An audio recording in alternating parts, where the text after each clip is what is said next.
দেশনেত্রী বেগম খালেদা জিয়ার রুহের মাগফিরাত কামনা করছি। আমাদের দেশের সকল নাগরিক আল্লাহ ওনাকে জান্নাতবাসী করেন।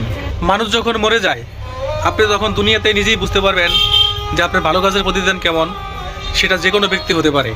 তাই আমরা প্রত্যেকটা মানুষ, প্রত্যেকটা মুমিন মুসলমান, যাদেরকে আল্লাহ আমাদেরকে দায়িত্ব দিয়েছেন, যাদের মাধ্যমে এই দেশ চলে, এই দেশের নাগরিক নিয়ন্ত্রণে থাকে, প্রত্যেকটা মানুষের জন্য ভালো কাজের এই ফলাফলগুলো মানুষ নিজেই নিতে পারে।